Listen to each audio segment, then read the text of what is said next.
जब मेरा आमा के अंदर छत्रपाल हुआ वहाँ पहले भी, वहाँ का पूरी पहाड़ी में इतनी एनर्जी है, इतनी एनर्जी है कि इतनी एनर्जी मैंने बड़े बड़े सिद्ध क्षेत्रों में भी नहीं देखी,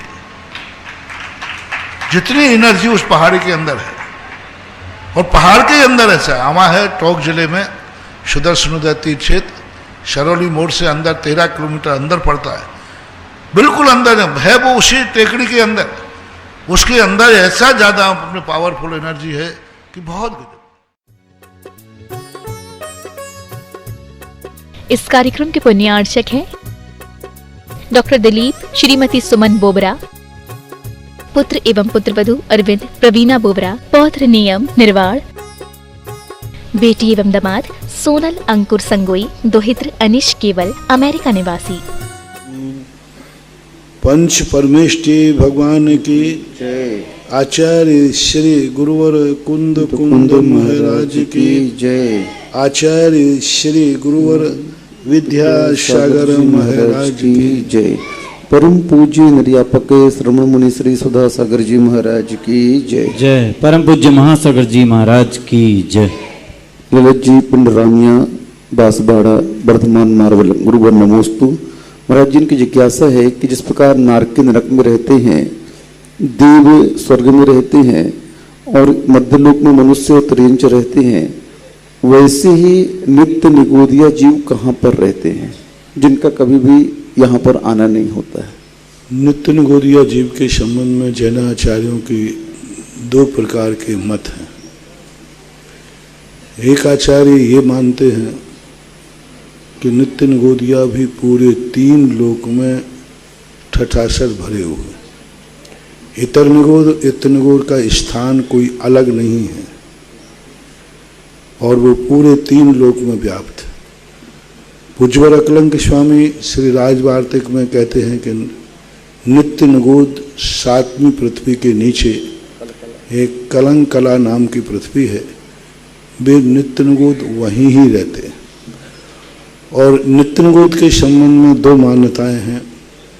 नित्य निगोद से 6 महीने 8 समय में 608 जीव निकलते हैं, लेकिन पूज्यवर अकलंक स्वामी महाराज इस बात को खंडन करते हैं कि नहीं, नित्य निगोद वह है जहाँ से जीव ना तो निकले हैं और ना निकलेंगे। यानी वहाँ पर जितने जीव हैं वे जीव अनादि से वहीं थे और वहीं रहेंगे, निकलेंगे नहीं। 608 जीव जो निकलते हैं निगोद से, यह जो मोक्ष जाने की परंपरा में ये मात इतर निगोद की संख्या है। इतर निगोद से 608 जीव त्रस्पर्याय में आएंगे और 608 जीव मोक्ष जाएंगे। लेकिन पूज्यवर वीरसेन स्वामी महाराज कहते हैं कि इतर निगोद से आने की संख्या नियत नहीं है। इतर निगोद से आने की संख्या नियत नहीं है। कितने भी अनंत जीव, असंख्यात जीव, कभी भी एक दिन में हजारों, असंख्यात, लाखों, करोड़ों जीव निगोद से निकल के त्रस्पर्याय में आते। जब संख्यानुवाद के संबंध में पूज्यवर वीरसेन स्वामी ने चर्चा की तो उन्होंने कहा नित्य निगोद से गत्यागति के संबंध में उन्होंने कहा कि कोई लिमिट नहीं है, कितने निगोद से निकल के आएंगे, कितने समय में आएंगे, ऐसा कोई लिमिट नहीं है। मात्र नित्य निगोद का लिमिट है कि नित्य निगोद में लोग आते तो हैं लेकिन नित्य निगोद में लोग जाते नहीं, और जब निकलते हैं तो 608 ही निकलेंगे। तो ये 2 प्रकार के आचार्यों की मान्यता है। अब सत्यासत्य तो सर्वज्ञ भगवान के गम में ही है। तो महाराज जी, जैसे कोई संगे पंचेंद्रीय जीव निगोद का बंद कर लेता है तो किस निगोद में जाता है फिर भाई? इतर निगोद, नित्य निगोद। ये तो सब आचार्यों के एक मत है कि नित्य निगोद में कोई जीव जाता नहीं है। ये तो इसमें किसी आचार्य का मतभेद नहीं है। निकलने के संबंध में विचारधाराएं 2 हैं।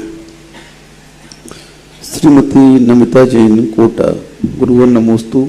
महाराज जी, इनकी जिज्ञासा है कि अध्यात्म में अभाव का बड़ा महत्व है, जबकि संसार अवस्था में हम देखते हैं कि जैसे ही अभाव जीवन में आता है वैसे ही तनाव आ जाता है और धर्म ध्यान भी छूट जाता है गृहस्थ का। फिर महाराज जी अभाव को हम लोग कैसे स्वीकार करें? नहीं, जैन दर्शन में अभाव तो है ही नहीं, कथन मात्र है। अध्यात्म तो सदा सद्भाव की चर्चा करता है, स्वचतुष्टय की चर्चा करता है। सब अपनी अपनी चतुष्टय में रहो। तुम दूसरे की वस्तु के अभाव में तुम अपने आप को अभाव मानते हो तो मूर्खता है। अब दूसरे का मकान है, तुम कहते हो ये मकान मेरा क्यों नहीं है, मुझे यही तकलीफ है। बोले क्या तकलीफ है? बोले ये मकान मेरा नहीं है, ये अभाव की तकलीफ है। तो अब ये अभाव की तकलीफ है, ये अध्यात्म ज्ञान की नहीं, ये तो तुम्हारी खुद की मूर्खता है। अध्यात्म तो अभाव की चर्चा करता ही नहीं है, वो तो समझाने के लिए उनको करना पड़ता है। वो तो कहता है नित्य स्वच्छ शाश्वत अविनाशी जो टंकोत्कीर्ण तेरा स्वचतुष्टय है, उसी पर विश्वास कर। वो है अपने में पूर्ण, मैं हूँ अपने में स्वयं पूर्ण, पर की मुझ में कुछ गंध नहीं। ये कहाँ अभाव की चर्चा कर रहा है? वो कह रहा है कि तुम पर से अपना गड्ढा क्यों भरना चाहते हो, तुम्हारे में गड्ढा है ही नहीं। महाराज जी जिस देखो कैसे ब्रह्म मस्जिद का है, अध्यात्म उस रहस्य को खोल रहा है जो कि इंद्रप्रस्थ का रहस्य था। ये संसार को माया भी है। जैसे इंद्रप्रस्थ था कि वहाँ लोगों को लगता था कि यहाँ पानी भरा है, गड्ढा है, और चलो तो वहाँ कुछ भी नहीं निकलता था। और जहाँ लगता था कि यहाँ तो जमीन है, वहाँ गड्ढा था। ऐसे ये संसार की रहस्य है कि तू अपने आप में गड्ढा है ही नहीं। तू क्यों सोच रहा है कि हमें पर वस्तु मिल जाए तो मेरा गड्ढा भर जाए? गड्ढा है ही नहीं, तू है अपने में स्वयं पूर्ण है, द्रव्य से, गुण से, पर्यायों से, कहीं है ही नहीं गड्ढा। दूसरे के प्रति क्यों भर रहा है? तो दुर्योधन जैसी बुद्धि के लिए ये मायावी संसार के करने के लिए कहा। जैन दर्शन अभाव को मात्र कथन मात्र में लाता है। जब वस्तु सत्य की तरफ जाता है तो प्रत्येक वस्तु अपने आप में पूर्ण है। पुद्गल अपने आप में पूर्ण है, जीव अपने आप में पूर्ण है, स्वचतुष्टय है प्रत्येक वस्तु का।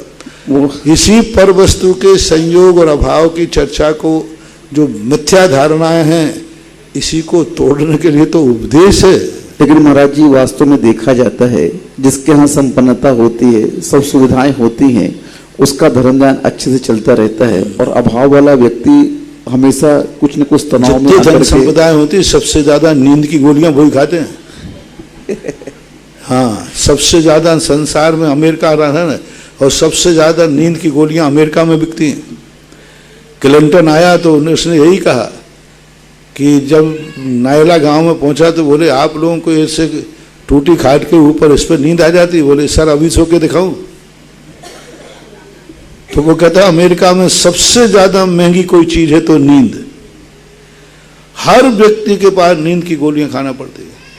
और हमारे के यहाँ के लोग देखो कहो भी एक आध दो यहीं सो रहे होंगे। यदि नींद में यदि कंपटीशन किया जाए तो भारत गोल्ड मेडल में आएगा, पक्का है। और जिसका नींद अच्छी है उस बराबर बादशाह कोई दुनिया में होता नहीं। और जिसकी नींद हराम है उस जैसा कंगाल कोई होता नहीं। इसलिए ऐसी बात नहीं है, यदि वो मन चंगा तो कठौती में गंगा। कभी कभी क्या होता है, अभाव कब खलता है, हम कुछ ऐसे अपराध कर लेते हैं, हम ऐसे कर्म बंद कर लेते हैं पर निमित्तों को लेकर के कि वो जब उदय में आता है तो हमें लगता काश हमारे पास ये होता। हम कर्जा ले लेते हैं किसी से, और कर्जे पर जब ब्याज बढ़ता है तो कहते काश हमारे पास पैसा होता। तो वो कर्जा काय में लिया? बोले जुआ में हार गया है, वैष्णव में। तो हम कोई भूल करते हैं। यदि हम भूल नहीं करें तो कोई ऐसी बात नहीं है कि धन से ही व्यक्ति सुखी होता है। और महावीर ने तो यही पैथी अपनाई, जिन जिन कार्यों में संसारी व्यक्ति सुखी होता है वे सारे कार्य अपने फॉलोवर से छुड़ाकर कहा तुम दुनिया को सुखी होकर दिखाओ। और ने कहा तुम्हारे माँ बाप के बिना कोई सुखी नहीं, तो मुनि से तुम माँ बाप को छोड़ दे, परिवार को छोड़ दे, धन दौलत को छोड़ दे, कपड़े लत्ते सब, जिन जिन चीज़ों में आप मुनि को देखना, जिन जिन वस्तुओं के अभाव में तुम अपने आप को पुण्यहीन मानते हो। पुण्यहीन, आपको पहनने को कपड़ा नहीं है, हम पापी हैं, पुण्यहीन है। हमारे पास मकान जायदाद नहीं, हम पुण्यहीन है। हमारे पास कल खाने का इंतजाम नहीं, पुण्यहीन है। हमारे पास गाड़ी घोड़ा नहीं, पुण्यहीन है। तो महावीर स्वामी ने अपने श्रवण से कहा, इन सब चीजों को तुम त्याग करके और दुनिया के सामने हंस के दिखाओ कि इनके बिना भी हम पुण्यवान हैं, इनके बिना भी हम पुण्यवान हैं। देखो सारे तीर्थंकरों ने यही तो किया।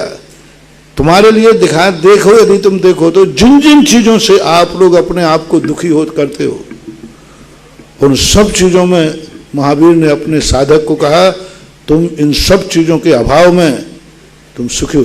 ठंड में तुम्हारे लिए एक रात में रजाई ओढ़ने नहीं मिले तो क्या भगवान मैंने कौन से पाप करे।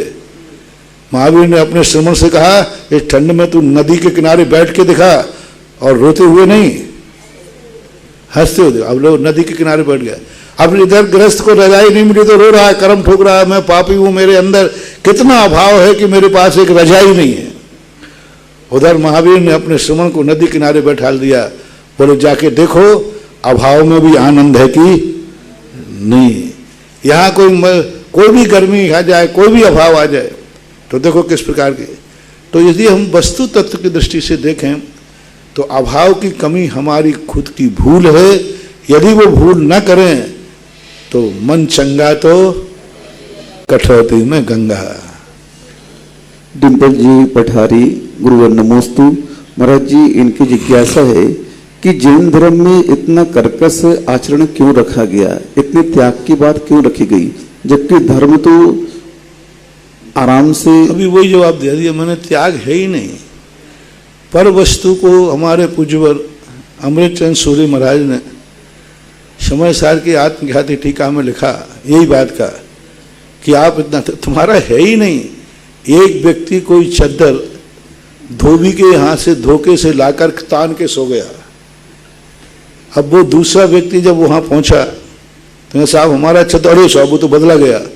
अब वो व्यक्ति आकर के कहता है कि भाई ये तुम्हारा चद्दर नहीं है, तुम्हारा चद्दर तो ये है। तो तुरंत देख करके अब वो जो ओढ़ के चद्दर सो रहा था, किसी का दूसरे का चद्दर ओढ़ लिया, यदि वो लेने आ गया तो इसे आप त्याग कहोगे कि एक व्यवस्था कहोगे? व्यवस्था। इसी प्रकार से कोई त्याग कराए ही नहीं।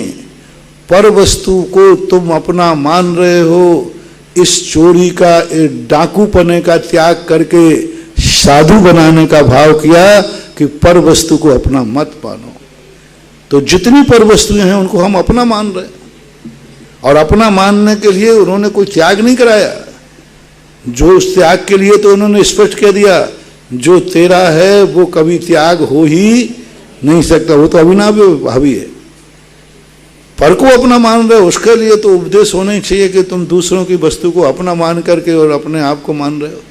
तो जैन दर्शन त्यागवादी नहीं है, जैन दर्शन स्वयं की मलकियत का एहसास कराता है। महाराज जी, अगर सब कोई ऐसा मान ले तो संसार का तो अभाव ही हो जाएगा। मानना ऐसा नहीं, ऐसा है तो संसार का अभाव हो जाएगा। नहीं, अभाव नहीं होगा। सब तुम चिंता मत करो, संसार में ऐसे मानने वाले सब होंगे ही नहीं, क्योंकि और कोई ना माने अभव्य तो कम से कम रहेंगे। ऐसा है नहीं, ये मानने वाली बात नहीं। ऐसा संसार, ऐसा वस्तु स्वरूप है, मानने वाली बात नहीं। मान लो कि ये है, ऐसा नहीं। वो वही है जो उसको मनवाया जा रहा है। मान लो ये वस्तु पर है, मानना नहीं है, वो पर है। तो ऐसा नहीं, ये तो यही तो भ्रम है, यही तो भ्रम जाल है, यही तो इंद्रजालिया है, यही तो मृग मरीच का है, यही तो मृग मरीच का है, और है क्या?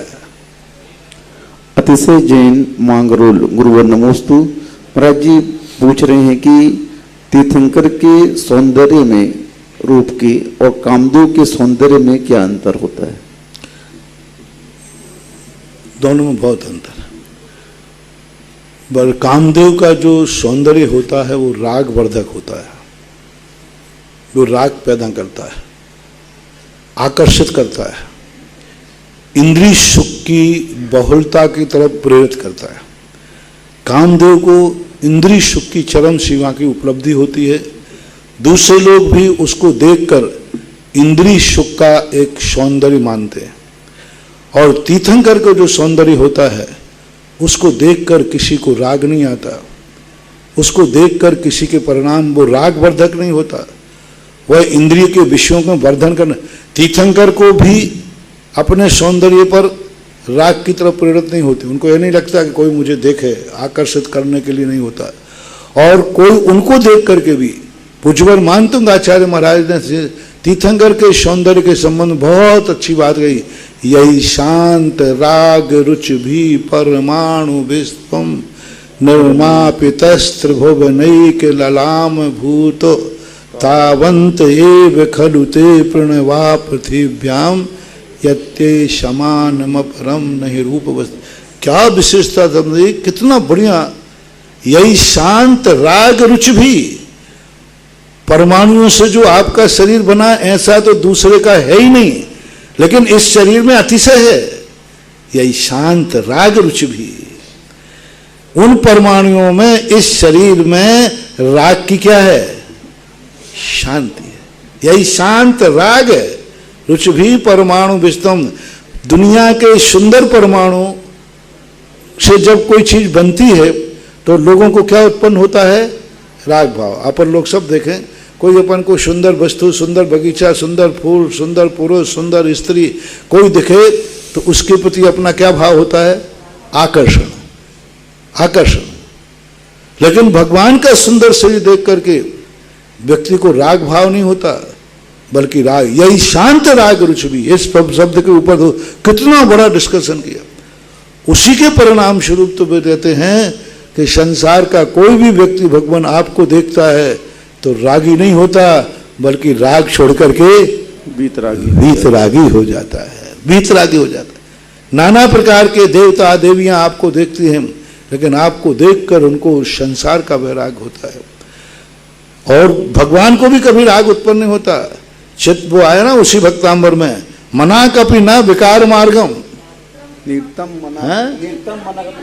मनो पुनः विकार मार्गम। हे भगवान तिदसांगम अंगनापी, सारे ईश्वर की अंगनाएं भी आपके चारों तरफ घूम रही हैं, बचपन से, जन्म से, हमेशा के लिए। लेकिन मना कपि न विकार मार्गम, हे प्रभु आप क्षणिक मात्र भी विकार को उत्पन्न नहीं होते। ना तो वे विकार को उत्पन्न होते हैं सुंदर रूप पा करके भी, और उनको देख करके भी कोई विकार। लेकिन कामदेव स्वयं भी विकार की चरम सीमा पर पहुंचता है और दूसरों के लिए भी वह आकर्षित करता है।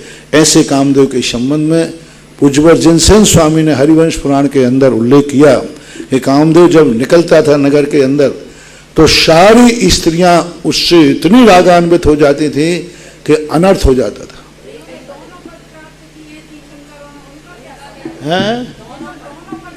हाँ वो तो है, और सुंदर हो गए होंगे। हाँ, तो वहां पर जो उन्होंने वर्णन किया कि निकलने के बाद उनकी स्त्रियां रागान्वित हो जाती थी।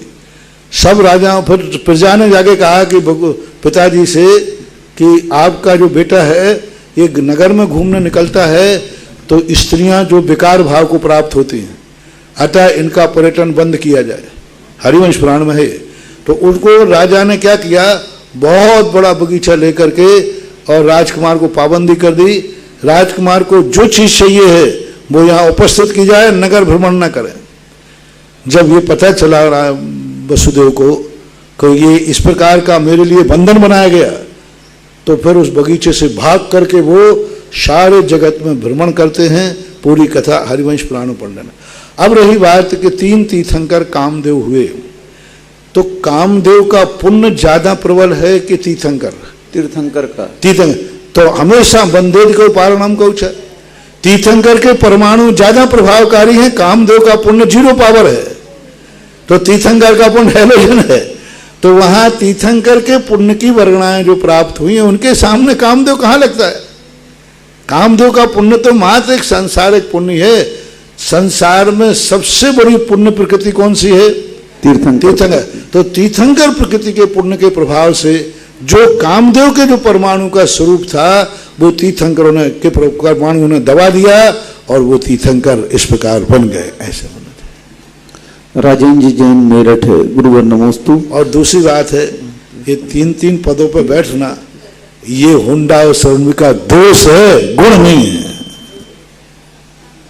राजेंद्र जैन मेरठ गुरुवर नमोस्तु। महाराज जी, इनकी जिज्ञासा है कि जब मैं मरूं तो मुझे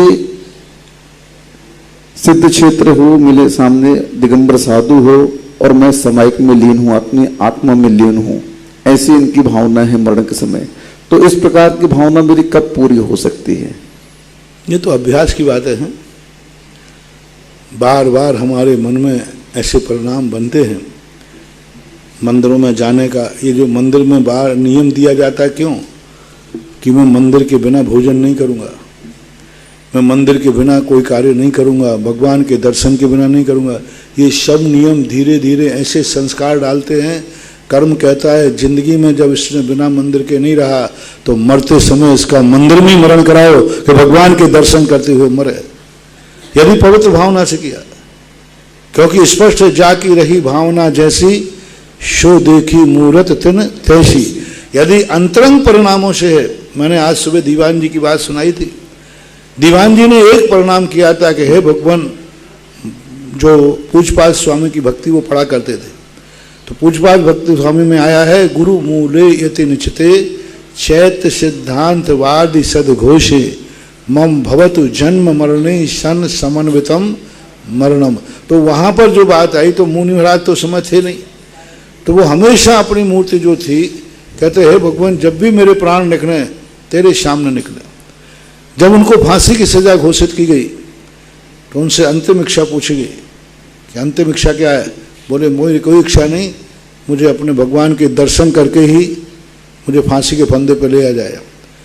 उनको मंदिर में भगवान के पास ले जाया गया और भगवान के दर्शन करने के बाद वे जैसे ही 9 बार नमोकार मंत्र पढ़ने बैठे, उसी समय उनके प्राण पखेरु चले गए।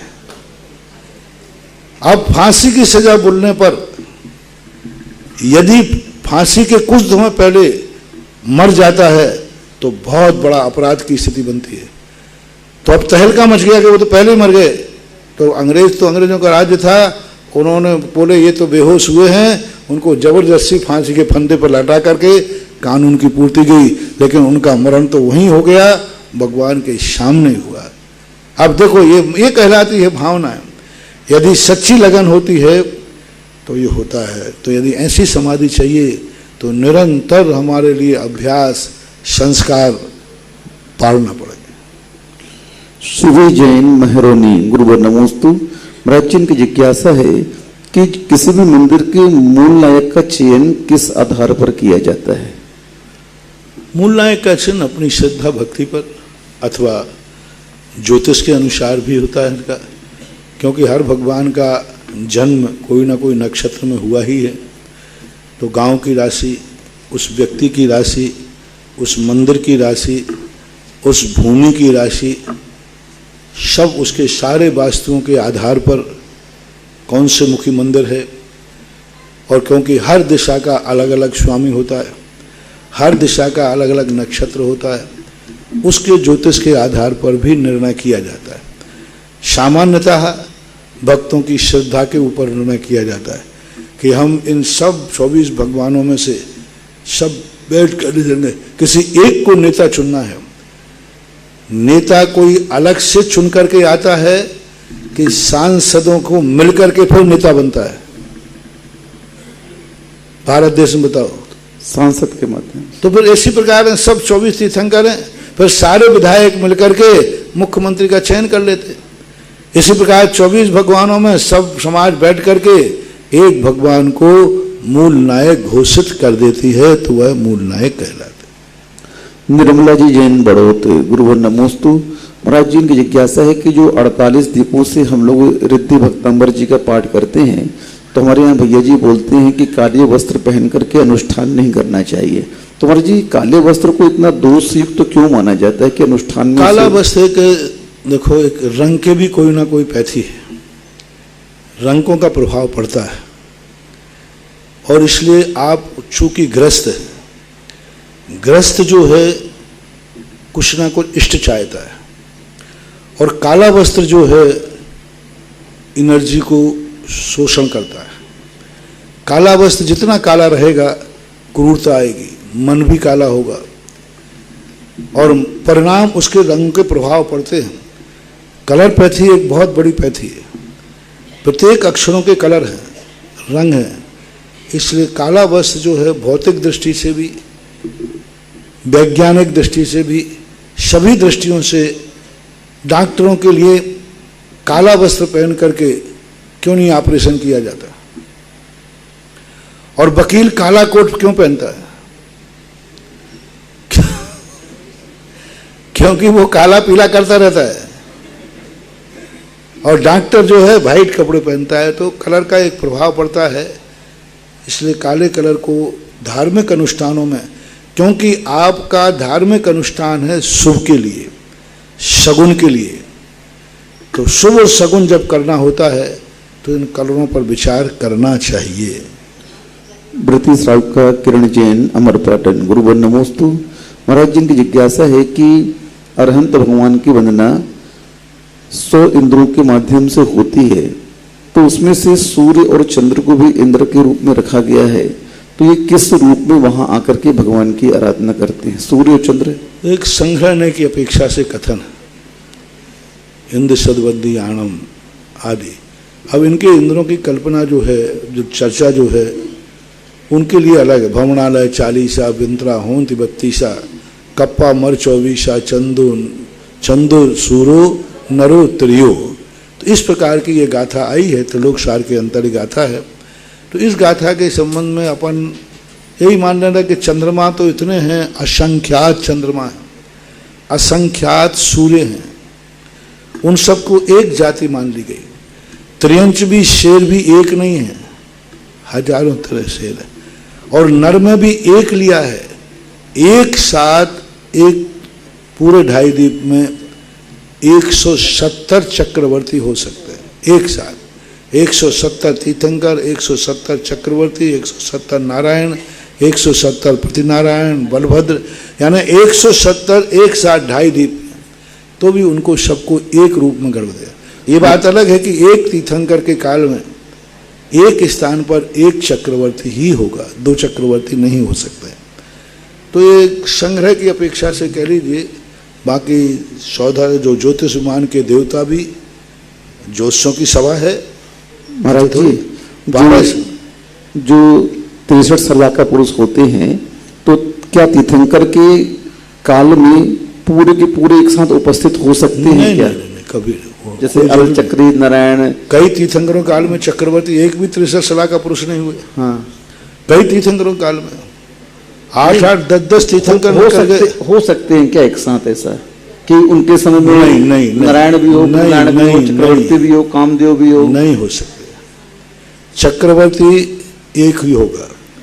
चक्रवर्ती है तो नारायण प्रतिनारायण बलभद्र नहीं होंगे, और नारायण प्रतिनारायण है तो चक्रवर्ती नहीं होगा। ये परस्पर विरोधी है, क्योंकि वो 6 खंड का अधिपति है, 3 खंड के अधिपति। नारायण भी नहीं होगा, प्रतिनारायण भी नहीं होगा, बलभद्र भी नहीं होंगे। मात्र यदि 2 एक साथ हो सकते हैं तो तीर्थंकर और चक्रवर्ती, उनमें भी कामदेव 63 सलाह का पुरुष में नहीं है। और तीर्थंकर भी जब तक तीर्थंकर घर में हैं तब तक चक्र रत्न की उत्पत्ति नहीं होगी, यदि पृथक हैं तो। जैसे मान लीजिए कोई तीर्थंकर का यहाँ है, तो उस समय ना तो नारायण को चक्र उत्पन्न होगा, ना चक्रवर्ती का चक्र उत्पन्न होगा। वो स्वयं चक्रवर्ती हैं तो बात अलग है। जब श्री कृष्ण को चक्र मिला, जरासंध को मरण हुआ, मारा गया, तब नेमिनाथ भगवान जो थे उस समय चक्र किसके पास था? पृथ्वीनारायण के पास। और चक्र उन्होंने चलाया, पर कृष्ण जी को चक्र जब मिला नारायण के पास, और उस समय वो जीवित थे। फिर उसके बाद नेमिनाथ की दीक्षा हो गई। नारायण प्रतिनारायण हो सकते हैं तीर्थंकर के समय पर, लेकिन वो जिस समय राज्य की गद्दी पर बैठेंगे उसके पहले ही तीर्थंकर दीक्षा ले लेंगे। एक प्रसंग जो हरिवंश पुराण में, और एक अरिष्ट नेमिचरी करके अपभ्रंश का है, उसमें ऐसी बात आई है कि जरासंध ने जब चक्र चलाया तो नेमिनाथ भय को प्राप्त हो गया। उन्होंने कहा कृष्ण को लक्ष्य करके चलाया, तो नेमिनाथ कृष्ण को पीछे करके आगे आके खड़े हो गए।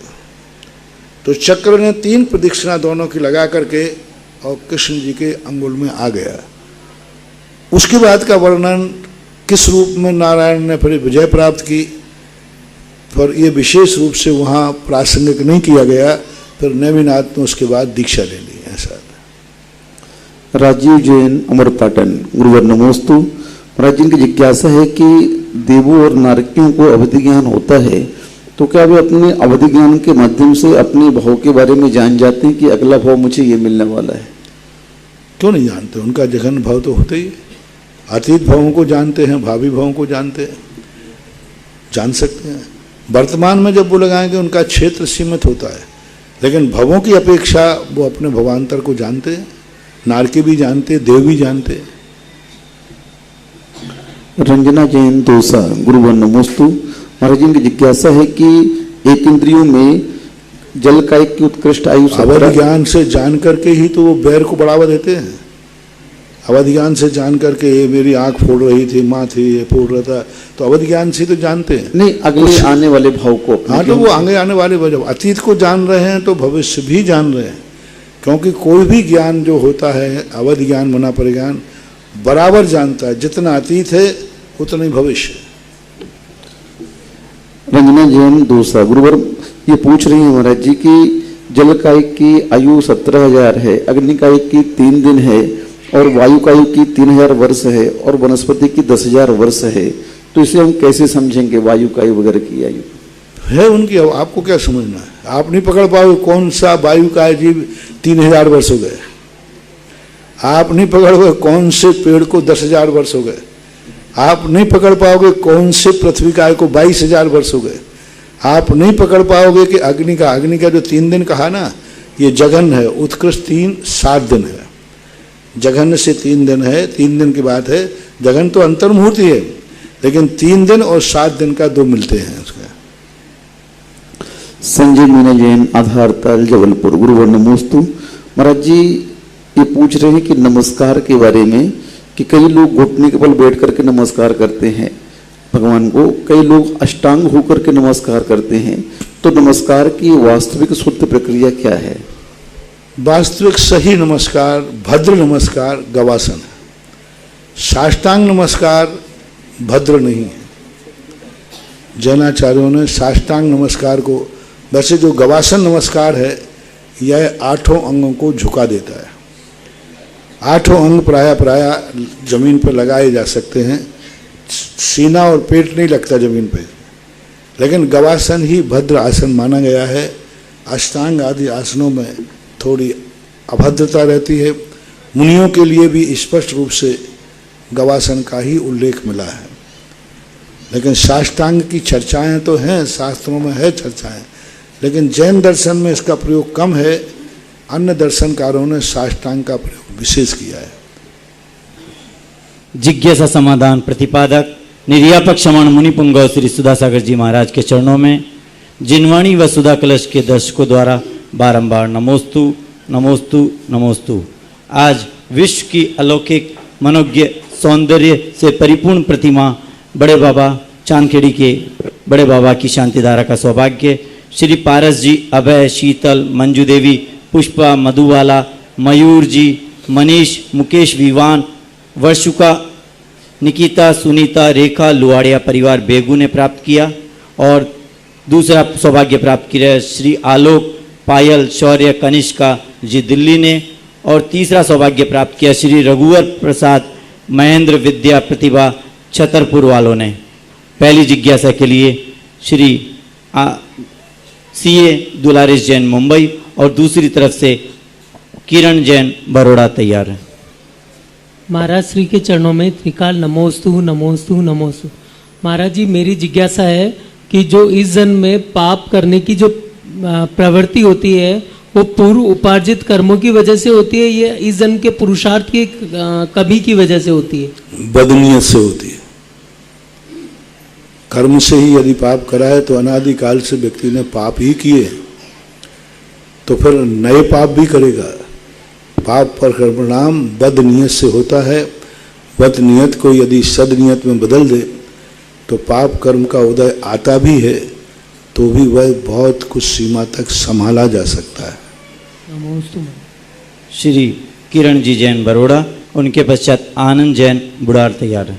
नमोस्तु महाराज जी, नमोस्तु। मेरे परिवार की ओर से नमोस्तु महाराज जी।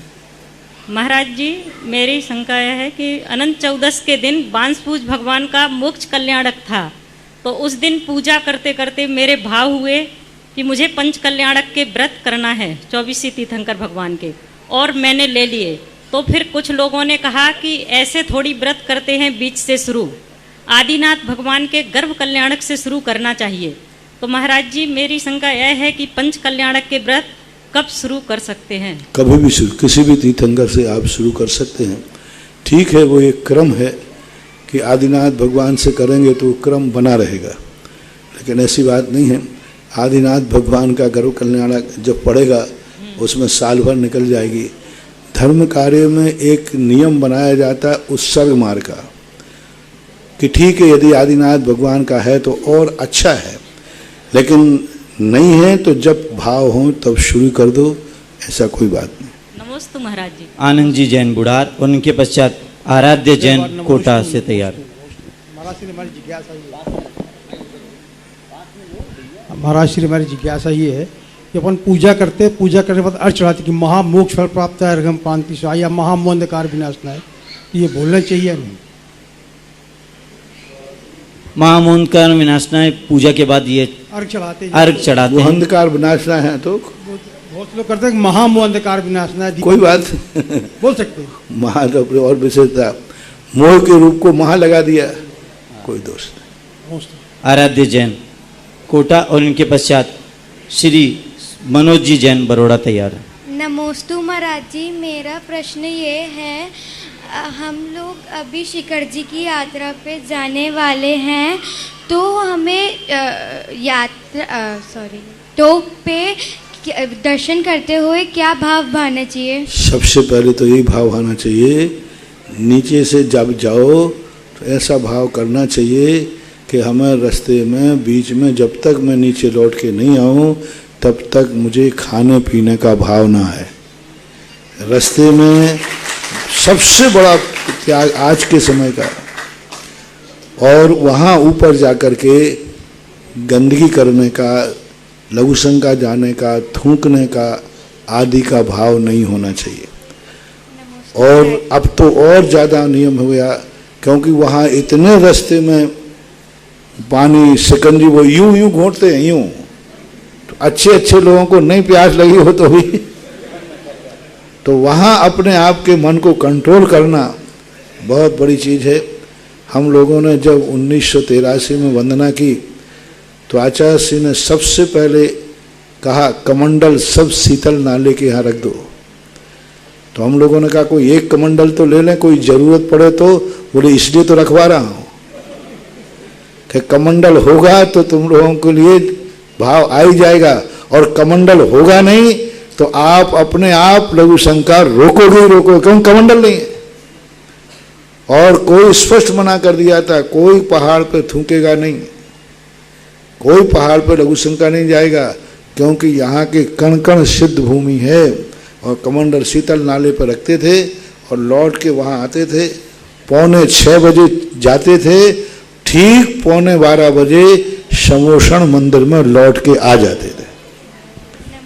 ठीक 6 घंटे के अंदर पूरा एक फिक्स टाइम था, 6:45 बजे निकलना और 11:15 बजे समोषण मंदिर के पास आ जाना। तो यही अब उस समय तो रास्ते में कुछ नहीं था, कोई पानी की दुकान भी नहीं थी, कहीं कुछ नहीं मिलता था। उसमें नीचे जाकर के शीतल नाले पर पानी की व्यवस्था और सो लड्डू मिलते थे, या तो वो भी कम मिलते थे जब लौट के जाते समय नहीं, लौट के आके बाद 1 बजे के बाद 12-1 बजे के बाद वहाँ मिलते थे। तो वो ग्रस्त लोग उनको ग्रहण करते। रास्ते में तो कहीं कुछ नहीं था, लेकिन अब तो बताते हैं कि लाइनों पर लाइनें लगी हैं। ये बहुत बड़ा दुर्भाग्य है। मनोज जी जैन बरोड़ा, और इनके पश्चात तैयार रहेंगे दीक्षा जैन कोटा। नमोस्तु महाराज जी, मेरे और मेरे परिवार की ओर से त्रिवार नमोस्तु। महाराज जी, छोटी 2 शंकाएं हैं। पहला कि हम नौकरी पेशा लोग अगर ऑफिस जाते और आते समय गाड़ी में भक्तांबर जी का पाठ या जिज्ञासा समाधान सुनते हैं तो उससे कोई दोष तो नहीं लगता हमें? देखो, सुनने में कोई बाधा नहीं है, पर ये पाठ में नहीं माना जाएगा। भक्तांबर पुण्य का बन तो होगा, लेकिन यदि आपके पाठ करने का नियम है तो पाठ एक स्थान पर बैठ के ही माना जाएगा। और जैसे मान लीजिए आप स्वाध्याय है तो स्वाध्याय नहीं माना जाएगा, लेकिन धर्म स्मरण वो नहीं सुनोगे तो कुछ और सुनोगे। तो इसलिए अच्छा है कि सुन रहे हो तो कुछ ना कुछ शुभयोग तो हो ही रहा है, बाधा कुछ भी नहीं है। नंबर कम होंगे, फेल नहीं माने जाओगे, सदोष नहीं माना जाएगा। महाराज जी, दूसरी शंका ये है कि आपने गंधोदक लेने का तरीका बताया था कुछ दिनों पहले कि कैसे लेना चाहिए और कहाँ लगाना चाहिए गंधोदक। वैसा ही जब हम मंदिर जी में जाते हैं और दीपक से आरती करते हैं तो कुछ लोग एक हाथ से आरती लेते हैं, कुछ लोग दो हाथ से लेते हैं, फिर मस्तक में लगाते हैं। तो उसका सही तरीका बताएं महाराज जी। आरती का? हाँ, आरती लेने। आरती के संबंध में तो आगम में तो कोई उल्लेख मिला नहीं। आरती को तो बस यही है कि उतारना, आ समन्तात रति, भगवान के संपूर्ण द्रव्य गुण पर्यायों से रति यानी राग करना, संपूर्ण से, स्वार्थ से नहीं, संपूर्ण से, तो उसको बोलते आरती। इसका नाम दूसरा नीरजावी है, संस्कृत में नीरजावी बोलते हैं, शास्त्रों में इसका उपयोग वर्तमान युग में आता है। अब ये जो लेने की परंपरा है, इसके संबंध में मुझे आगम में कहीं भी कोई उल्लेख नहीं मिला। गंधोदक लगाने का तो उल्लेख मिला है, बहुत सारे कई आचार्यों ने गंधोदक लगाने का, पदुनंदी आचार्य महाराज ने लिखा, मांगनंदी आचार्य महाराज ने, सब ने गंधोदक कैसे, लेकिन आरती कैसे लेना, ये जो लेने की परंपरा है, इसके संबंध में आगम उल्लेख तो है नहीं। रही बात परंपरा जनपद सत्य में, तो सभी लोग उसको यूं लेकर के और माथे पे यूं धारण कर लेते हैं, इस प्रकार का मानना। नमस्ते महाराज जी। श्री दीक्षा जैन कोटा, उनके पश्चात तैयार रहेंगे पीयूष जैन शाहपुरा बिटोनी। नमोस्तु महाराज जी, मेरा प्रश्न ये है कि हमें मंदिर में दर्शन कैसे करने चाहिए? मंदिर में दर्शन की जो विधि होती है वह विधि होना चाहिए।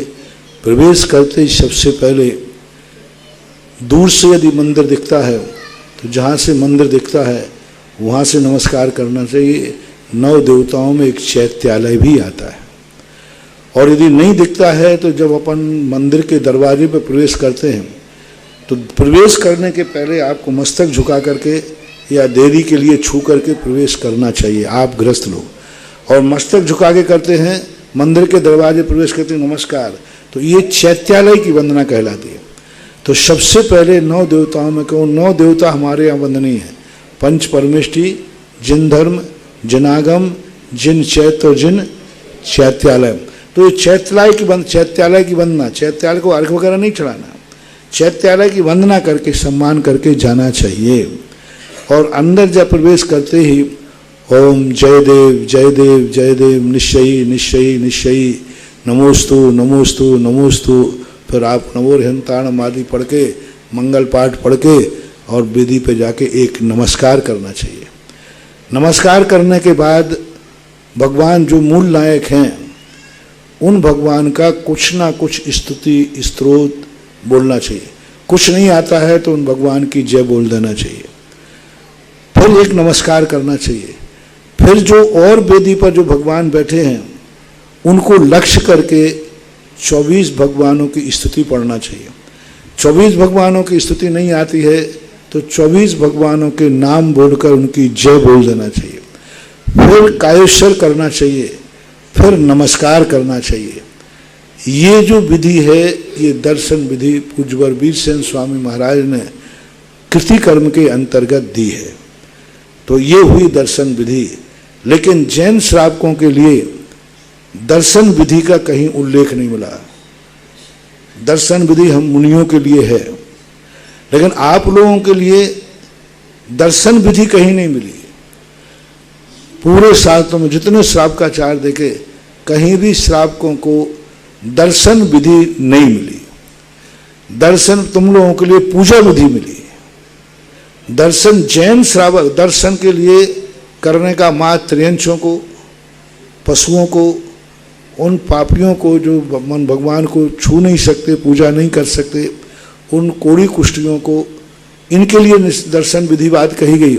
लेकिन जैन श्रावक को किसी भी शास्त्र में भगवान की दर्शन विधि मुझे देखने में नहीं मिली। आगम के अनुसार, पंडितों की भाषा नहीं बोल रहा हूँ, जुबानी की पूजन, आगम में किसी जैनाचार्य ने 35 श्रावकाचार मैंने देखे, किसी भी श्रावकाचार में जिनेंद्र भगवान की दर्शन विधि नहीं लिखी, गुरु दर्शन विधि नहीं लिखी। प्रथमानुग के ग्रंथों में अनेक अनेक राजा महाराजाओं को मंदिर भेजा गया, गुरु के पास गए, लेकिन उन्होंने किस विधि से दर्शन किया ये उल्लेख नहीं मिला। फिर दूसरा उल्लेख जब मिला तो जब जब जैन श्रावक को चर्चा की तो उन्होंने पूजा विधि लिखी, गुरु के दर्शन विधि में पूजा विधि लिखी। पूजन तो है और पूजन विधि लिखी भी है, शास्त्रों में लिखी है। तो इसी प्रकार से पहले आप दर्शन करके फिर इसमें यदि सही विधि आप लोगों को ये है, दर्शन करने के बाद चत्तारी मंगलम पढ़ने के बाद फिर आप लोग अपनी पूजा कीजिए, अभिषेक आदि कीजिए, अभिषेक करें, पूजा करें। जब पूजा पूरी हो जाए तो अंत में 24 भगवान का अर्घ चढ़ाएं। फिर ये सब होने के बाद अंत में जाकर के प्रदक्षिणा का, प्रदक्षिणा के संबंध में 2 उल्लेख मिलते हैं। कहीं कहीं उल्लेख मिलता है कि जाते ही पहले प्रदक्षिणा दी, बाद में दर्शन किए, लेकिन वर्तमान में जो स्थितियां हैं दर्शन के बाद प्रदक्षिणा की परंपरा है। हालांकि मुनियों के संबंध में पूजा के पहले प्रदक्षिणा है। जो वज्रनाभि चक्रवर्ती की 12 भावना लिखी उसमें भी उन्होंने लिखा, 3 प्रदक्षिण देश नायो कर पूजा थुत कीनी, साधु समीप निकट कर बैठो चरणों में निधि। वहां भी पहले वंदना का है। जब नंदीश्वर द्वीप की वंदना की बात आई तो देवता सबसे पहले जाकर के नंदीश्वर की प्रदक्षिणा करते हैं। तो इन सब चीज़ों से लगता है कि पहले की भी परंपरा रही है, लेकिन कोई बात नहीं, बाद में प्रदक्षिणा देने के बाद फिर कुछ ना कुछ आपको स्वाध्याय करना चाहिए। स्वाध्याय करने के बाद आपको एक जाप जरूर देना चाहिए। जाप देने के बाद पुनः मूल नायक भगवान के पास जाकर एक बार जाने का नमोस्तु करना चाहिए और कम से कम 7 कदम तक मंदिर में भगवान को पीट करके ना चल के थोड़ा साइड में चलना चाहिए। और जब मंदिर के गेट पर पहुंचो तो भगवान का पुनः एक बार दर्शन करके बोलना चाहिए, पुनः दर्शनम भूयात, और फिर अपने घर को रवाना हो जाना चाहिए। पीयूष जैन शाहपुरा बिटोनी और दूसरी तरफ से ब्रह्मचारिणी सीमा दीदी शिवपुरी से। मुनिश्री के चरणों में बारंबार नमोस्तु। महाराज श्री, आपके सानिध्य में हमारे पंचायती मंदिर पुराना था, उसका शिलान्यास हुआ और आज बड़ी ही भव्यता रूप लिए हुए और पूर्णता की ओर हो चुका है। स्वामी जी, सब आपके चरण सानिध्य का ही प्रताप है। महाराज श्री, हमारी यह जिज्ञासा है कि उस पंचायती मंदिर में आपके सानिध्य में हमारे परिवार को मूल वेदी का सौभाग्य प्राप्त हुआ एवं यज्ञ नायक परिवार का यज्ञ नायक जो आपकी व्यवस्था 3 यज्ञ नायक बनाते हैं उनमें हमारे परिवार को यह सौभाग्य प्राप्त हो चुका है। स्वामी जी, इसका महत्व क्या है, कृपया हमारी जिज्ञासा। हम उसी समय पहले बता चुके हैं, नहीं बताया होता तो तुम बोली लेते भी नहीं। महिमा बताई थी तभी बोली ली गई है, इसलिए पुरानी कैसेट सुन लेना। और बाकी आशीर्वाद है, मंदिरों के संबंध में जो भी है सब ठीक है, अच्छा है। यज्ञ नायक का महत्व क्या है, हम लोग नए बने हैं। ओम शांत। ब्रह्मचारिणी सीमा दीदी शिवपुरी और इनके पश्चात ऋषभ जैन डबरा तैयार। प्रातः स्मरणीय महाराज के चरणों में 3 बार नमोस्तु नमोस्तु नमोस्तु। महाराज जी, जिज्ञासा है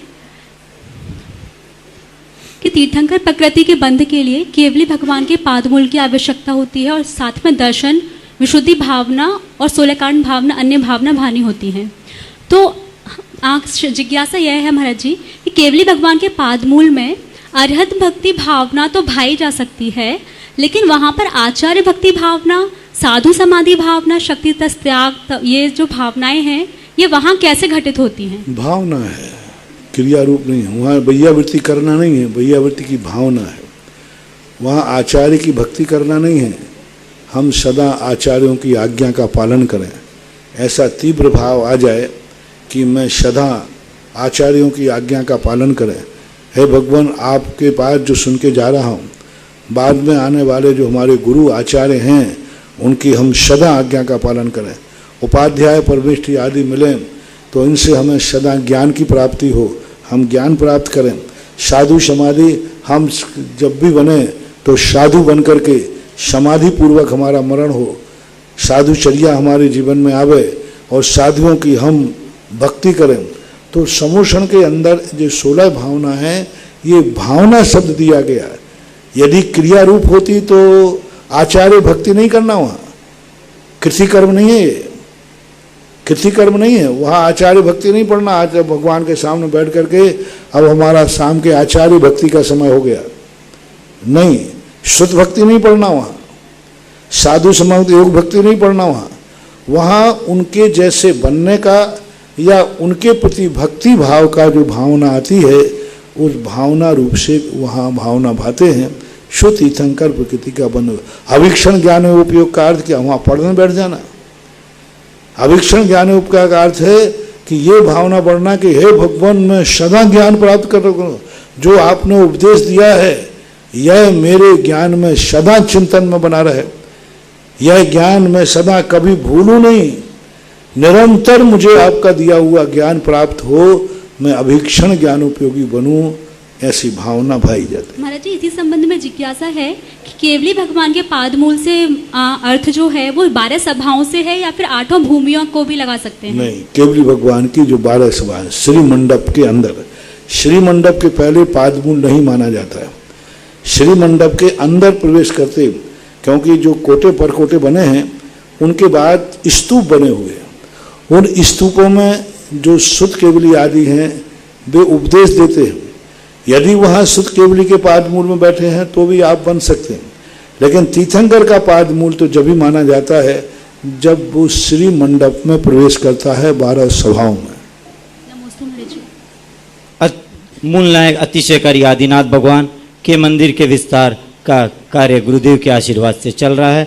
उसमें ह्रीम और जो 5 बीजाक्षर होते हैं उनकी पंच परमेष्ठी शिला का सौभाग्य प्राप्त किया है। श्री मोहन लाल जी, छगन लाल जी, पंकज, श्रेयांश, मीनाक्षी, नीलम, प्रियांशी, पिंडालमिया परिवार प्रतापपुर, और दूसरा सौभाग्य प्राप्त किया श्री हरिश्चंद्र जी, सचिन जी जैन, शौर्य, अवनीश, अत्यान, युवान, अशोक जी, राहुल जी जैन यूएस परिवार ने। और भी किसी को ये सौभाग्य प्राप्त करना हो 21,000 रुपये राशि से पंच परमेष्ठी बीजाक्षर शिला आप मूल नायक मंदिर में विराजमान कर सकते हैं। और ऋषभ जी जैन डबरा और इनके पश्चात ब्रह्मचारिणी सुनीता दीदी तैयार है। मैं ऋषभ जैन डबरा, जैन मेडिकल परिवार डबरा से और समस्त डबरा समाज की ओर से गुरुदेव को बारंबार नमोस्तु नमोस्तु नमोस्तु। गुरुदेव, मेरी जिज्ञासा है कि हम लोग जो गर्भगृह में पूजा आदि के वस्त्र पहनकर पूजा करते हैं, उस पूजा आदि के वस्त्र पहनकर पूजा करते हैं और उसके बाद जाप आदि के लिए वहाँ बैठ जाते हैं, तो क्या हमें किस तरीके से उस गर्भगृह में बैठना चाहिए और उसके के नियम हैं? सामाजिक व्यवस्थाएं हैं सामान्य रूप से। सामान्य रूप से गर्भगृह मात भगवान के लिए ही गर्भगृह है। वहाँ मात भगवान की पूजन और भगवान का अभिषेक आदि के लिए ही प्रवेश होना चाहिए। हमारे यहाँ कौली मंडप होता है, कौली मंडप के बाद एक होता है भक्ति मंडप।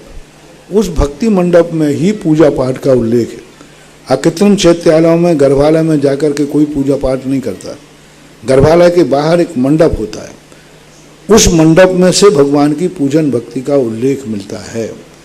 कायदा से गर्भालय के अंदर पूजन करना, गर्भालय के अंदर निर्माल का चढ़ाना, वस्तु को चढ़ाना, ये सब मंदिर के बाहर यानी गर्भालय के बाहर होना चाहिए, बाहरी द्रव्य।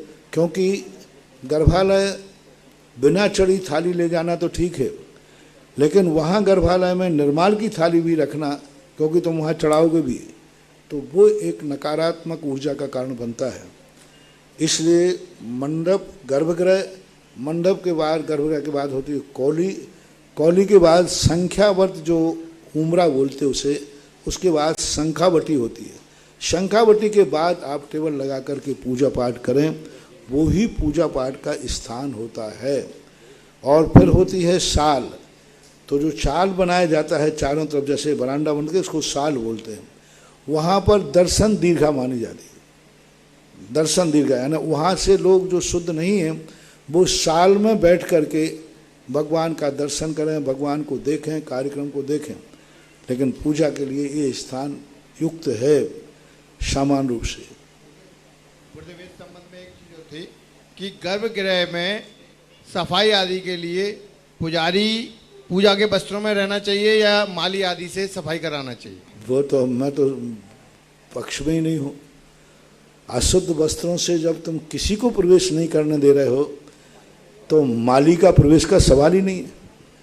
आपसे भी ज़्यादा अशुद्ध तो माली है, क्योंकि आपके बस तो कम से कम फिर भी बसते थे। वो तो पता नहीं क्या कर रहा है, वो पता नहीं कहाँ कहाँ होके आया, क्या क्या करके आया है, क्योंकि वो जैन कुल का आचरण उसके पास नहीं है।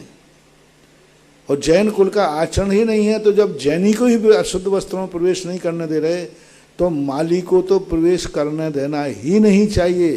लेकिन अब करें क्या, आप लोग हो गए सेठ, तुम झाड़ू क्यों लगाओगे, तुम्हारा सेठगिरी खत्म हो जाएगी। तुम भगवान की वेदी क्यों साफ करोगे, सेठगिरी खत्म हो जाएगी। इसलिए माली को भेजते हो। बड़े बड़े सेठ लोगों के मंदिरों में पहले नौकर नहीं जाता, सेठ जी खुद झाड़ू लगाते थे। बताते फिरोजाबाद के छदामी लाल जी सुबह उठ करके सबसे पहले मंदिर के गर्भालय को अपने हाथों से साफ करते थे, फिर आकर के नहा करके फिर पुनः वस्त्र पहन करके पुनः पूजन के लिए जाते थे। तो कायदा से तो नहीं होना चाहिए, लेकिन अब क्या करें। ब्रह्मचारिणी सुनीता दीदी और इनके पश्चात अक्षत कासलीवाल गांधीनगर तैयार है। पूज्य निर्यापक मुनि श्री सुधा सागर महाराज जी के चरणों में कोटि सात्र काल नमोस्तु नमोस्तु नमोस्तु। महाराज श्री जी, मेरी जिज्ञासा है, वर्गणा अनादि अनिधन होती हैं अथवा वचन वर्गणा वचन वर्गणा आदि अन्य वर्गणा रूप परिवर्तन हो सकती है क्या? वर्गणाओं में निरंतर परिवर्तित होता रहता है, क्योंकि कोई भी वर्गणा ऐसी नहीं है जिसमें उत्पाद व्यय नहीं हो, क्योंकि वो स्कंद है। स्कंद में परमाणु का टूटना, परमाणु का बिखरना, ये निरंतर चलता रहता है। और उनमें अनादि निरंतर वर्गणाएँ भी होती हैं, जैसे अकृत्रम चैत्यालय वगैरह हैं। ये वर्गणाएँ नौकर्ण वर्गणाएँ हैं, अभी अनादिकाल से बनी हुई हैं। लेकिन उनमें ऐसा नहीं है कि वर्गणाएँ नहीं आ रही हैं, नहीं जा रही हैं। उनमें भी कुछ वर्गणाएँ निकलती जा रही हैं और नए वर्गणाएँ आती जा रही हैं। तो इनमें आना जाना लगा रहता है। कोई वर्गणा को ऐसा नहीं कह सकते कि फलाने नाम की वर्गणा अनादि अनंत है। वर्गणा की बात है, कोई वर्गणा आगम में ऐसी नहीं जो अनादि अनंत वर्गणा हो। हाँ, स्कंदों में अनादि अनंत की चर्चाएं हैं, जैसे अकृत्रम चैत्यालय हैं, मेरु हैं, विमान आदि हैं। लेकिन इनमें वही वर्गणा है जो अनादिकाल से थी, वही वर्गणा ऐसा नहीं कह सकते। कई वर्गणाएं आ भी गई और कई वर्गणाएं चली गई। जैसे कार्बन शरीर और तेजस शरीर को अनादि संबंधित कहा। अनादिकाल से कार्बन और तेजस शरीर है, लेकिन क्या वही वर्गणाएं हैं जो अनादिकाल पहले थी? शो बात नहीं, क्योंकि उनकी स्थिति निश्चित है। इसलिए वर्गणा तो हम अनादि अनंत नहीं कह सकते हम, लेकिन स्कंधों को हम अनादि अनंत कह सकते। अक्षत कासलीवाल गांधीनगर और इनके पश्चात ब्रह्मचारिणी सविता दीदी तैयार है। नमोस्तु महाराज जी, मेरी जिज्ञासा है कि प्रकृति इंसान को खाना देती है तो इंसान प्रकृति को क्यों नष्ट करते हैं? प्रकृति इंसान को खाना देती है तो इंसान प्रकृति को क्यों नष्ट करता है? नष्ट तो नहीं करता, अच्छे लोग नष्ट तो नहीं करते, लेकिन उसके उपयोग करने के लिए प्रकृति के मनुष्य जो है, जैसे मैंने एक दिन कहा था, किसान बैल को मारता भी है लेकिन किसान बैल को खिलाता भी है। इसी प्रकार अच्छे लोग पेड़ के फल तोड़ते भी हैं तो उसको खाद पानी देते भी हैं, पानी भी देते हैं। तो ये एक परस्पर का है। नष्ट करने वाला मानव नहीं है, वो अच्छी बात नहीं, वो दानव है। नष्ट नहीं करता, अपनी उपयोगिता को लेकर के हमारे यहाँ इसके संबंध में बहुत बड़ी लेस्याओं का वर्णन है। एक व्यक्ति को आम खाना है तो उसने क्या कहना, कौन चढ़े ऊपर गिर गया तो नीचे जड़ से काट दो। कोई थोड़ा कम काटता, काटते काटते एक व्यक्ति सोचता है जो फल नीचे गिर गए हैं उन्हीं के लिए खा लीजिए, जिससे प्रकृति को भी नुकसान नहीं होगा और हमारा भी काम चल जाएगा। ये जो षट लेस्याओं को वृक्ष का उदाहरण दिया है, ये सभी पे, पर्यावरण पे, सभी चीज़ों पर लागू होना चाहिए। हिरीम पंच परमेष्टि बीजाक्षर शिला का सौभाग्य प्राप्त किया है। श्री जय कुमार जी, सुनीता जी, शुभम जी, शिल्पा जी, दोराया परिवार देवास, वो पधारें और ऊपर गुरुदेव के सानिध्य में जाकर ये सौभाग्य प्राप्त करें। और सविता दीदी के पश्चात नीलेश जी कासलीवाल, गांधीनगर। परम पूज्य जिन श्रुत रहस्य उद्घाटक निर्यापक श्रवण के चरणों में शत शत नमन। मुनि श्री कर्म कांड में आया है कि उपघात और परघात प्रकृति, तो उपघात तो ध्रुव बंधी है और परघात अध्रुव बंधी है, और दोनों में से उपघात पाप प्रकृति है और परघात पुण्य प्रकृति है, और दोनों ही प्रकृतियाँ पुद्गल विपाकी प्रकृतियाँ हैं। तो अपन इनको ऐसा नहीं ले सकते पुद्गल विपाकी है तो जो अपने युगों के माध्यम से या श्वास के माध्यम से कुछ बरगड़ाएँ आती जिसके माध्यम से हमें परेशानी आ सकती है, तो उपघात और परघात आहार आदि के माध्यम से कुछ ऐसा आहार चला जाता है कि रोग आदि उत्पन्न हो जाते हैं, तो परघात ऐसा माने तो परघात और उपघात प्रकृति को ध्रुव और अध्रुव बंदी कहने का अभिप्राय ये है कि 24 घंटे व्यक्ति पर के घात का भाव नहीं करता, लेकिन 24 घंटे में एक समय भी ऐसा नहीं जाता जिस समय स्वयं प्राणों का घात न होता हो, चाहे वो तीर्थंकर भी क्यों ना हो। ध्रुव बंदी है तो निषेक रूप, वो स्थिति रूप घात नहीं करते, लेकिन आयु कर्म की उदीर्णा निरंतर होती ही रहती है, निरंतर होती रहती है, क्योंकि उसका सारी क्रियाएं ऐसी होती हैं संसार अवस्था में कि उपघात तो निरंतर बना रहता है, लेकिन परघात का भाव व्यक्ति के अंदर निरंतर हो ऐसा कोई नियम नहीं है, इसलिए उसको अध्रुव बंदी के रूप में ले लिया।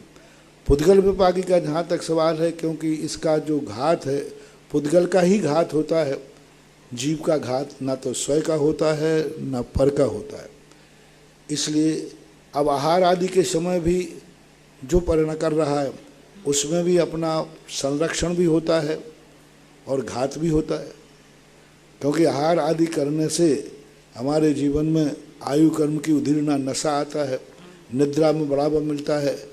तो इस प्रकार के कभी भी ऐसा एक भी समय नहीं है जिस समय जीव आयु कर्म की उदीर्णा न कर रहा हो।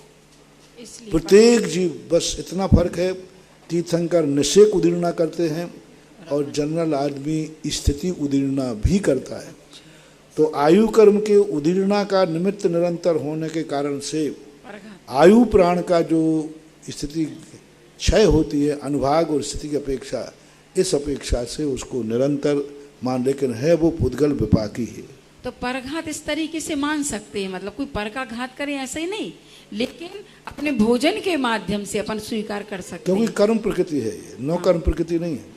भोजन के माध्यम से, माध्यम कुछ भी हो सकता है, भोजन का ही माध्यम नहीं है, श्वास भी तो ले रहे हैं। तो ये श्वास निरंतर ले रहे हैं, पर का घात कर रहे हैं, लेकिन इसमें फिर भी व्यक्ति बच जाता है, लेकिन अपघात में नहीं बच पाता है। तो मान, वो एक निमित्त है, वही नहीं मान सकते, उदाहरण में मान सकते हैं। नीलेश जी कासलीवाल और इनके पश्चात विमलेश दीदी तैयार है। नमस्ते गुरुदेव। गुरुदेव, एक आपने विस्तार में बताया था 2 दिन पहले कि नियम किस तरह से होना चाहिए, लेकिन जो नियम एक चांडाल पालता है उसकी विवक्षा अलग है, लेकिन एक जैन के लिए जो उसके कुलाचार है उसको हटके भी कोई नियम होना चाहिए जिससे हमें नरक गति का बंध ना हो। नियम कुलाचार के बाद लागू होता है, जो कुलाचार है उसके बाद जो नियम लिया जाता है वो नियम के अंतर्गत आता है। चांडाल का कुलाचार है, जो कुल का आचरण है, उसकी परंपरा है, आचार्य का, उसके बाद जो नियम लिया उसने हट करके वो नियम की कोटि में आता है। अब जैनियों का कुलाचार क्या है? अब जैनी को कहे कि हम 14 के दिन किसी का मर्डर नहीं करेंगे, तो ये नियम में नहीं आएगा, क्योंकि ये तो कुलाचार में नहीं। तो एक संक्षिप्त परिभाषा बनाओ, जिस व्यक्ति के जिस कुलाचार में कुल में जो कार्य होता आया है, कर रहे हैं अशुभ आदि कार्य, उनमें से फिर हट करके कुछ त्याग करना, नियम लेना, वो नियम के अंतर्गत है। जैसे एक धीवर का काम है मछली मारना, अब वो मछली मारने का त्याग करता है तो वो कुलाचार से ऊपर उठ गया। अब ये नियम जैनी चाहे कि महाराज मैं भी मछली के मारने पर आप इतनी प्रशंसा कर रहे हो तो ठीक है, मैं मछली के मांस का त्याग करता हूँ, उसने तो एक मछली त्यागी थी, हम मछली के मांस का त्याग करता हूँ और दूसरे मांस तो खा सकूंगा दूसरे मांस, क्योंकि धीवर दूसरे मांस थोड़ी त्याग कराए, उसने कौवे का मांस त्याग कराया था, दूसरे का नहीं। महाराज हम भी कौवे का मांस त्याग कर दे, हमारी जय जयकार बुलवा दो, नहीं तुम्हारी नहीं बुलवाई जाएगी, क्योंकि उस मांसाहारी कुलाचार था उसका, उस कुलाचार से ऊपर उठने का प्रयास किया। तुम्हारा जो कुलाचार है, तुम्हारा तो रात्रि भोजन भी नियम में नहीं आएगा, पानी छानना भी नियम में नहीं आएगा, तुम्हारे जो अभक्ष का त्याग करना नियम में नहीं आएगा, क्योंकि ये कुलाचार है। इसके बाद तुम जो नियम लोगे वो नियम के अंतर्गत आएगा, ये ध्यान रखना है। तुमको अभिषेक पूजन नियम में आ जाए, नहीं ये तो कुलाचार है, ये तो कुलाचार के अंतर्गत आता है। इसके बाद यदि तुम ऊपर नियम लोगे तो फिर उसको नियम बोलते हैं, चारित्र बोलते हैं। विमलेश दीदी और इनके पश्चात प्रीतेश जैन डबरा तैयार है। महाराज श्री के चरणों में बारंबार नमन करते हैं। समय सार जी ग्रंथराज में आचार्य कुंदकुंद स्वामी ने गुण स्थान के बारे में कहा, मोहन कम मसुदिया वन्या जे इमे गुण ठाणा ते कह हवंत जीवा जे निच मचेदना उत्ता। तो सबसे पहले ऊपर उन्होंने कहा मोह कर्म के उदय से गुण स्थान होते हैं, अन्य आचार्य ऐसा कहते हैं मोह और योग के निमित्त से। तो एक तो दूसरे चरण में नित्य मचेदना उत्ता, ये गुण स्थान नित्य ही अचेतन होते हैं। इन दोनों की विवक्षा बताएं। हमारे यहाँ दो कथन आते हैं, एक निमित्त प्रधानता को लेकर, उपादान प्रधानता को लेकर।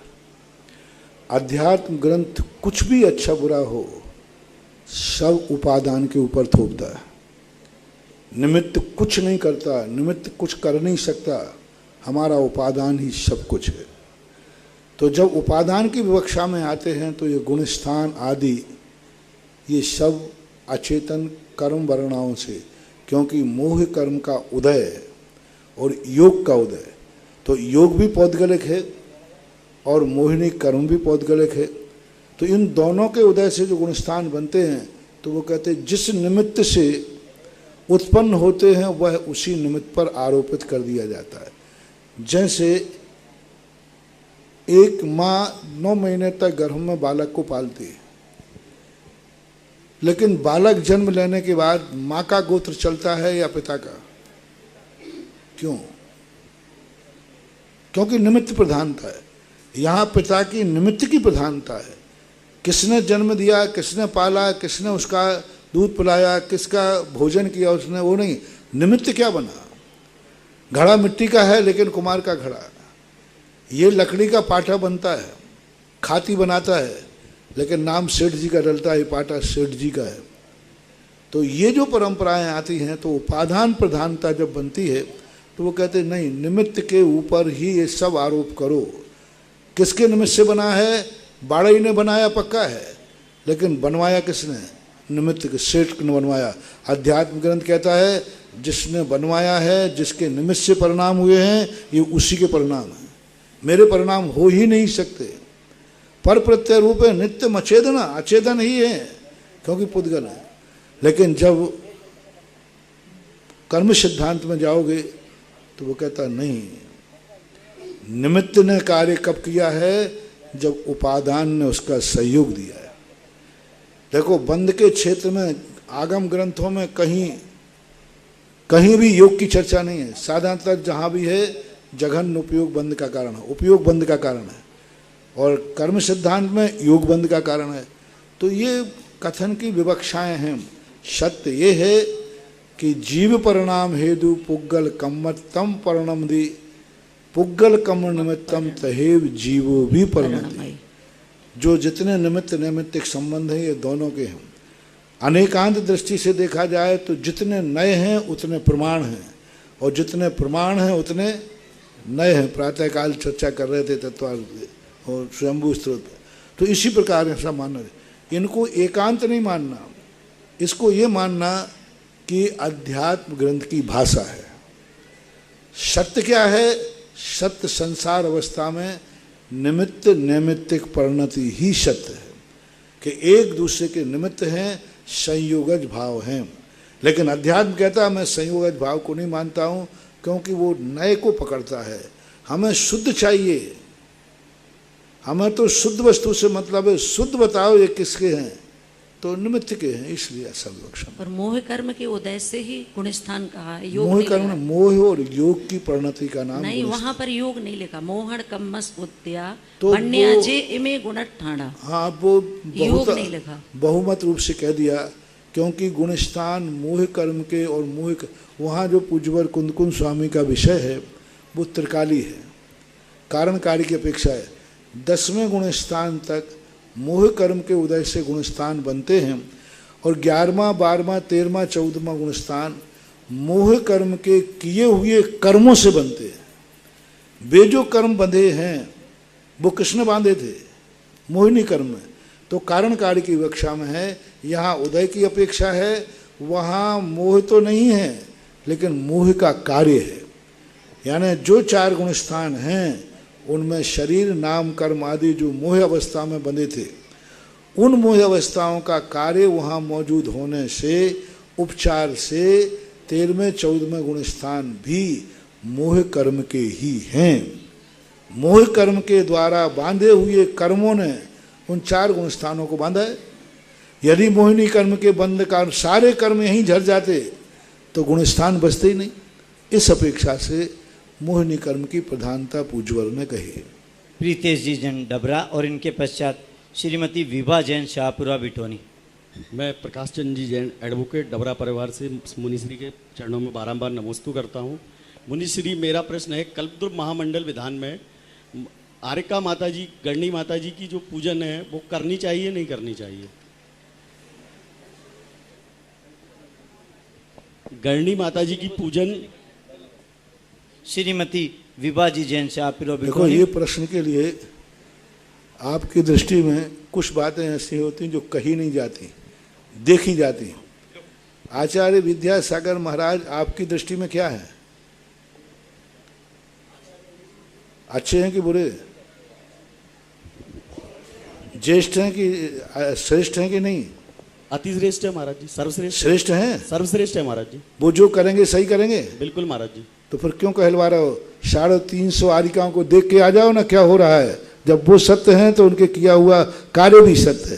कहने से विवाद हो जाएगा, बार सब चलेंगे, देखने में बार सब नहीं चलता। अभी कहूँगा तो अभी बार सब चल जाएगा। अच्छा है, आचार्य श्री को यदि आप मानते हैं कि आचार्य श्री श्रेष्ठ हैं, वो जो करेंगे आगम सम्मत करेंगे, वो जो करेंगे वह आगम ही होगा, ऐसी धारणा जिनकी है वे प्रश्न न करें। सीधे आचार्य महाराज ने सैकड़ों दीक्षाएं दे दी हैं। एक दिन जाकर के आरिका की चर्या देख लें, जैसी वो चर्या है और ये आचार्य श्री पर विश्वास है तो वही आगम है, वही सत्य है, देखने में वार्षिक नहीं चलता है। नमोस्तु गुरुदेव, नमोस्तु गुरुदेव, नमोस्तु गुरुदेव। महाराज श्री, किसी भी भगवान के समोशरण में गणधरों की गिनती एक निश्चित होती है। क्या उस समोशरण के बीच से कोई गणधर को केवल ज्ञान या मोक्ष की प्राप्ति हो जाती है? पहली बात तो गणधरों की संख्या नियत नहीं होती। ऐसा कोई आगम वचन नहीं है कि किस तीर्थंकर के कितने ही गणधर हों। गणधरों में पारसनाथ के 10 गणधर थे, महावीर के 11 थे और ऋषभदेव के 84 गणधर थे। और बीच में की ये सवाल जहाँ तक है तो पूज्यवर जिनसेन स्वामी ने महापुराण के अंदर 71वें गणधर थे जो भरत चक्रवर्ती के सेनापति जय कुमार श्लोचना के पति को, ऋषभदेव के पहले उनको मोक्ष का उल्लेख मिलता है। 71वें नंबर के गणधर थे वो, और कुछ दिन के लिए गणधर रहे, बाद में उनको केवल ज्ञान की प्राप्ति हुई, ऐसा उल्लेख उनका मिलता है। गिनती कम नहीं होती महाराज जी, गिनती रहती ही नहीं है मतलब। नहीं, गिनती स्थिर रहना कोई जरूर नहीं, मोक्ष जाना चाहे जा सकते। जी महाराज जी, नमोस्तु महाराज जी। आज हमारा सौभाग्य कि गुरुदेव की आरती और उसके पश्चात मूल नायक की आरती करने का सौभाग्य। और इस कार्यक्रम के पुण्यार्चक थे डॉक्टर दिलीप, श्रीमती सुमन बोबरा, पुत्र एवं पुत्रवधू अरविंद, प्रवीणा बोबरा, पौत्र नियम निर्वाण, बेटी एवं दामाद सोनल अंकुर संगोई, दोहित्र अनिश केवल, अमेरिका निवासी। जब मेरा आमा के अंदर चतुर्मास हुआ, वहाँ पहले भी वहाँ का पूरी पहाड़ी में इतनी एनर्जी है कि इतनी एनर्जी मैंने बड़े बड़े सिद्ध क्षेत्रों में भी नहीं देखी, जितनी एनर्जी उस पहाड़ी के अंदर है। और पहाड़ के अंदर ऐसा आमा है, टोंक जिले में सुदर्शनोदय तीर्थ क्षेत्र, शरौली मोड़ से अंदर 13 किलोमीटर अंदर पड़ता है, बिल्कुल अंदर है वो, उसी टेकड़ी के अंदर, उसके अंदर ऐसा ज्यादा अपने पावरफुल एनर्जी है कि बहुत गजब।